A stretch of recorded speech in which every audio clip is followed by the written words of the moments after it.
Hello folks, this is Mizpah for MMOBuff.TV, but as usual, it's not just myself. Things would be boring if that was the case. We have someone rather special with us. Alex, perhaps you'd like to say hello and introduce yourself a little to people, because of course we haven't had a backdrop. That might give people a clue what we're all about. Sure, I'm Alex Mayberry. I work for Blizzard Entertainment. I'm lead game producer on Diablo 3, and I'm here today to talk about our new expansion, Reaper of Souls.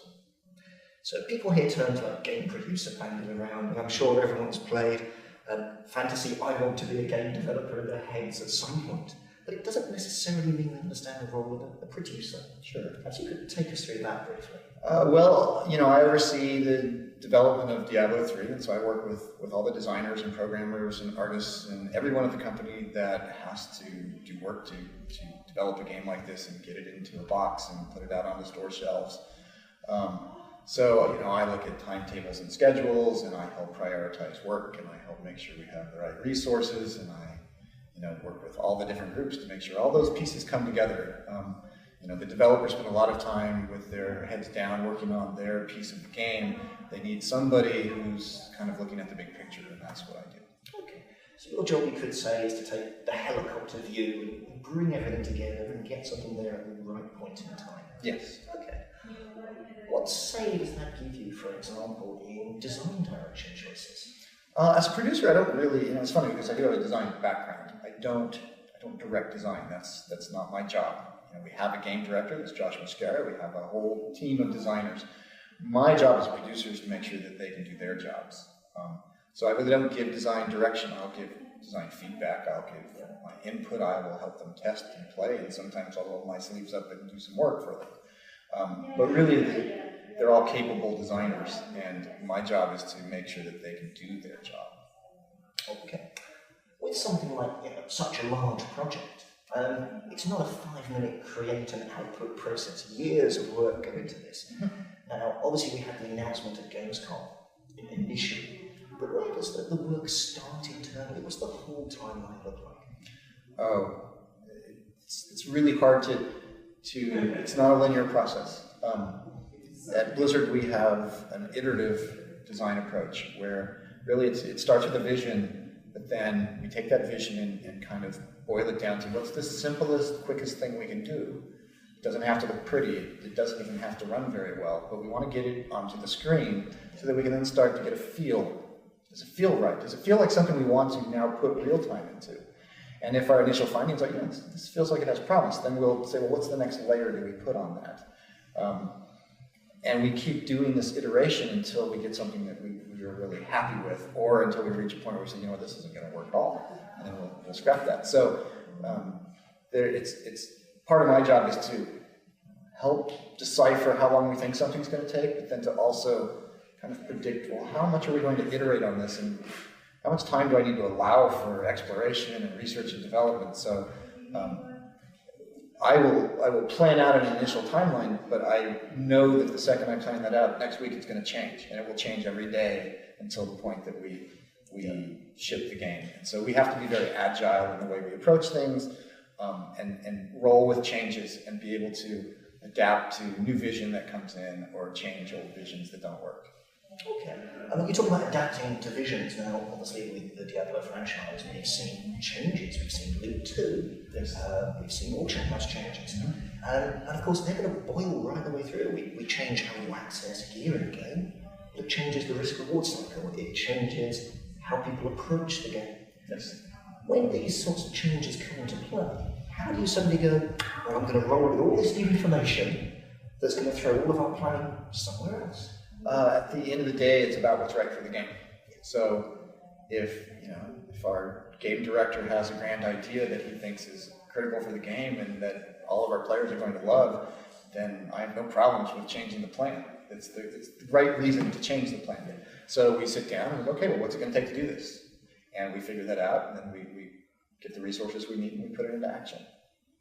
It sounds to me like herding cats would be a far easier job. Yes. Trying to schedule the unknown. It's controlled chaos to a certain degree, and I think it's part of the creative process. We're not developing aircraft parts that go along an assembly line, right? Sometimes something is wrong because it doesn't feel right, or it doesn't have the right vibe. It's a very, it is chaos to a degree, but it's part of the creative process, and we have to allow for our team to explore down roads that they may not continue down, and allow them the ability to come back and say, yeah, that didn't work, let's do something different. And even within the team itself, there are different motivations.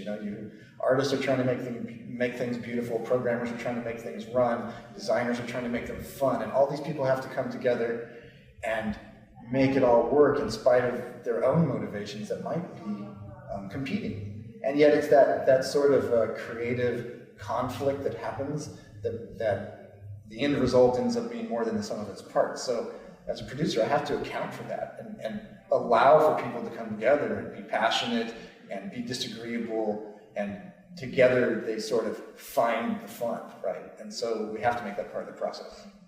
Okay. So there's people out there who've been excited by this franchise forever. They've been hanging on to every single morsel of information as it emerges. But there's going to be people looking at the game now saying, hey, what's this thing? What's it all about? So there's some people that are coming back to Sanctuary. They know the world, they've seen Diablo, and they know what's happening next, and they're wondering quite what is happening with the Primeval. But to others, it's a big question mark. How would you introduce the game to someone in that very sort of small, controlled introduction? One of the beautiful things about the Diablo franchise is it has a simple elegance to it in its approachability. When I have sat people down who aren't game players at all, I said, hey, try this out. I want to watch how a non-gamer plays this. I did this with my wife when we were launching D3 a couple of years ago. And it was fun to sort of watch her not being a gamer at all, sit there and play. And there were things that, I sat there taking notes. It's like, oh, she totally missed that thing, or she didn't even care about that thing. We should look at that, right? But what I found awesome about this little experiment was I went to work after that, and a few hours later, this was like before we even put out the beta, this is just testing internally, and when we were first getting it ready from like access from home, a few hours later, she's texting me going, can I keep playing? And I think by the weekend I had bought her a laptop, and then she got to level 60 after we launched. We played together. So it's the kind of game that it's very accessible. And that's really our approach at Blizzard. We want our games to be very difficult to master, but not necessary to master. That means for those who are really hardcore gamers, they have the challenge they want, but it should also be approachable by even the most casual gamer. And that's often a tricky balance to strike. We're probably seeing it more and more recently with changes and things leading to them. So we do have people that are coming back, they've got a number of level 60s, all of a sudden, ooh, Crusader, yes, new things that are out there. Perhaps tell us about a few of those new things for the players that would call themselves, I've got 5 hardcore characters, what's next for me? Sure. Well, you mentioned the Crusader, so obviously we have a new character class to try out. He's really cool. We're very excited about him. He's kind of a special order of the Paladin, which was a character from D2. So he's kind of a special ops version of that. He takes on the persona of more of a knight, like a knight in battle-scarred armor. His role on the battlefield, we also looked at, what are our current classes and what do they do? And we didn't just want to cookie cutter out another one. So we looked at, where can we slot something new in that's kind of unique? So we came up with the Crusader, and he's mid-range melee, which means he can stand toe-to-toe and just battle it out with just hordes of enemies. But because he also has this mid-range ability, if there are archers or whatever, ranged guys on the outer perimeter, he can still be attacking them as well. So he's got this great versatility of moving around the battlefield. And he just has a great persona to him. He's big and hulking, and he has this massive flail and this giant tower shield, and the shield is part of his attack. It's not just defense. He hits guys with it, he throws it at them, bounces around like a boomerang and hits different guys. So there's a lot of really cool dynamics with this character. So I think, those who are really into the different character classes, they're going to have fun exploring that. Also coming back, one of the things we've struggled with Diablo 3 is the fact that, you play the same narrative over and over again, which is just how D2 and D1 did it. But in today's age, people want to do more. And also the fact that the game is built on this beautiful engine of random content. It can randomly generate new environments, but being stuck in the story sort of is counter to this randomness. So now when you're done playing the story, we have adventure mode. And adventure mode opens up the whole game. We've changed the difficulty so that no matter where you go, monsters will be the right level to give you a challenge. You won't out-level the monsters. But now you have bounties. And bounties are random quests that are given to you, and you'll be sent to all over the game world to kill a guy or complete an event or collect something or to achieve some goal. But it's not part of the story. So these are just randomly generated quests for you to go on, and it takes you into the world. It takes you through the world in a different way. So when you go to an area, it's not just to find the exit and get to the next place. It's, oh, I have something I need to achieve, and then I'll go to the next one. And as you complete these bounties, you will get fragments of a rift key. And after you get 5 fragments, you can complete a rift key, which you'll take it to a guy, and he'll open up a portal.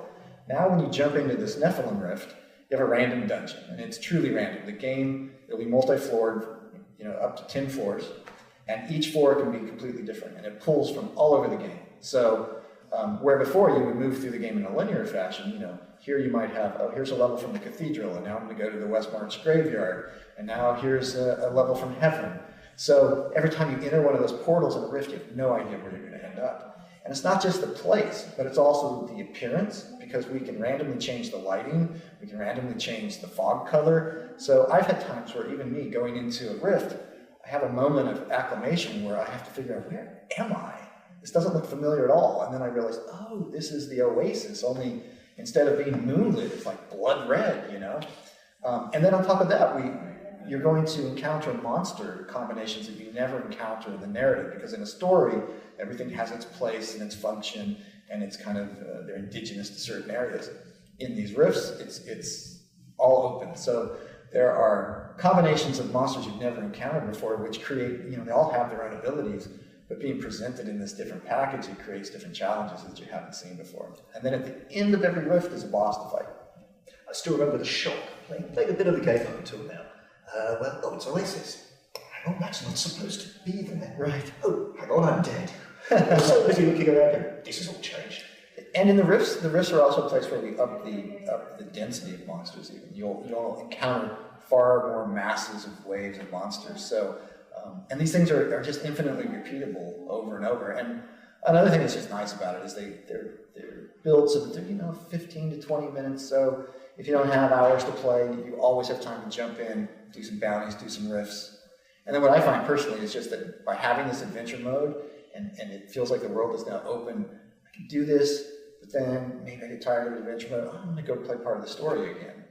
And so we've really tried to make sure that you're not just playing in a narrow part of the game because that's the most efficient place to play. We're trying to open it up so that it's everywhere is viable. And depending on your mood, you can go adventure anywhere you want and still have the same likelihood of getting cool stuff. I know we've seen some changes, I think, just the other weekend. Things like normal mod XP rewards have been tweaked, because obviously players find that path of least resistance. Yes, they do. But we don't all want just to be hitting the same mob endlessly, ducking in and out of door. Right. How do we balance reward with challenge and encouraging gameplay that rewards the player, say, in the long term, not just in the short term? Well, we have a whole new loot system for one thing, and previously, prior to the latest patch, loot was getting that legendary item. It felt legendary. Sometimes it felt mythical because you just never saw one, right? Especially with the affix, that was always the chase. Right. Now we have this new smart drop system. So when an item drops for you, there's a very good chance that the game engine is going to go, oh, you're playing a barbarian. Let me give you something that a barbarian would like. Like, here's something with strength on it, and here's something that ups your whirlwind damage. So now you feel like this is truly for me. And the frequency of the legendaries dropping is so much higher now. So you're getting them frequently. And that, of course, is pushing you forward in the game to find more of them. But it's not just about the stats. They all have, all the new ones have secondary properties that really affect gameplay in a different way. And some of them are very unique and different than what you've seen before. So I was trying to think of some of the examples. There's one I got where every time I hit something, there was a random chance that lightning would shoot out of me and hit an enemy. And it turns out you're hitting things a lot, so that happens a lot. So you're walking around and just zapping everything. It's different than any skill you could choose, and it augments the way you play. Another item I got recently was a pair of arm guards that when you break something, a barrel, a crate, a piece of the wall, whatever you break, when you break something, it gives you a short burst of speed.